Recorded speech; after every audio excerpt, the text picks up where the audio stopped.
forest ranger stumbles upon a mysterious cabin in the woods with a huge surprise inside. If you spend enough time hiking or camping in the woods, you'll realize that there's not much going on. Sure, you can spot some interesting wildlife scurrying around, but beyond that, it's a pretty standard scene.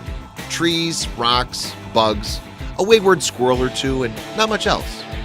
So you can imagine his surprise when Marc-Andre, the Environmental Services Director for Arcata, California, stumbled upon something he'd never seen before.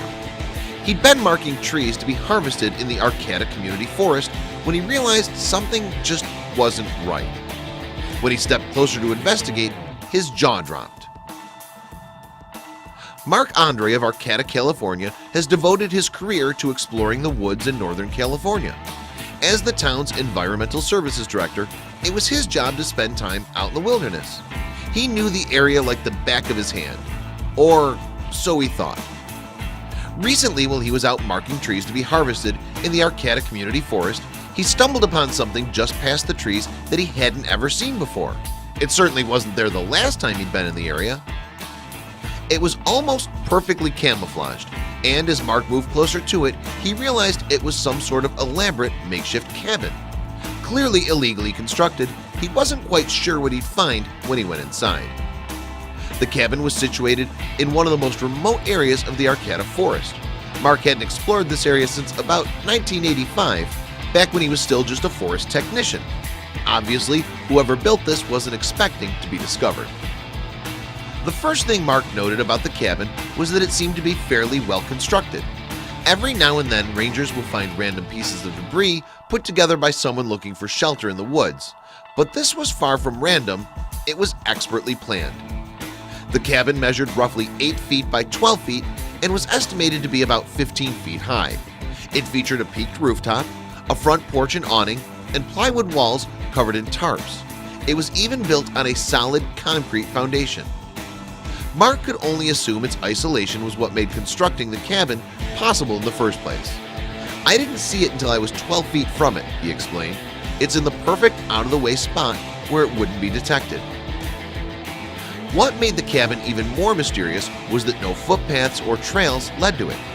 Mark also noted that there didn't appear to be any sort of environmental abuse or littering, which commonly accompanies this sort of thing. Whoever lived there clearly respected nature.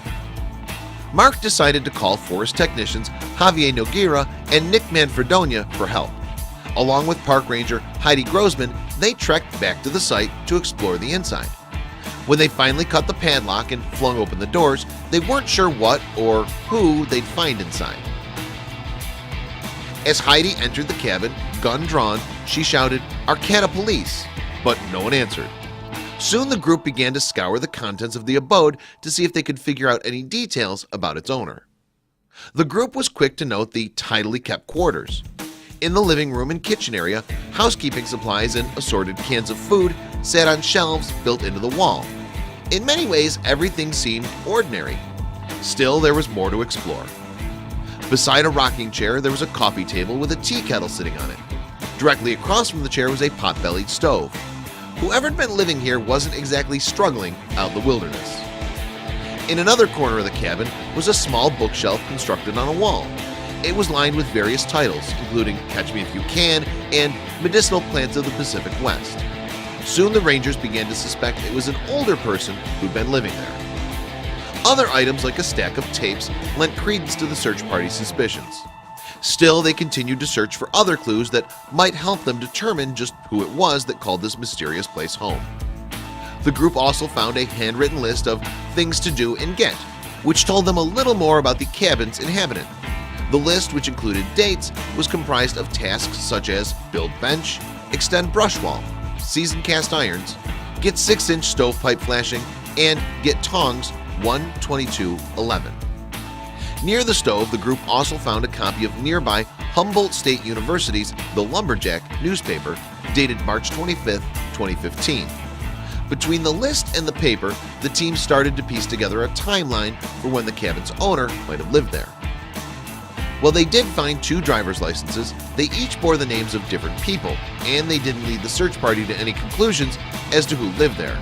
They could only assume the person was visiting seasonally. Since camping on public property is illegal, even if the person who's doing it is respectful of the land, and the cabin existed on a nature refuge, the crew left an eviction notice for the inhabitant. From there, things really got strange. When authorities returned to the cabin site at a later date, they found it had been totally deconstructed. The only trace of it was a charcoal squatter symbol where the cabin once sat. "That's the cleanest camp cleanup I've ever seen," said Michael McDowell, the Natural Resources Technician for the Environmental Services Department. "There wasn't a nail, not even a gum wrapper left behind." It's unlikely that the cabin's owner would come forward given the potential for legal trouble. After all, the cabin was built on public land. Still, it's pretty impressive they were able to construct it in the first place. Talk about a mystery. Whoever built and lived in that cabin has some serious dedication. It makes you wonder if they'll ever be found. Share this mysterious cabin with your friends below.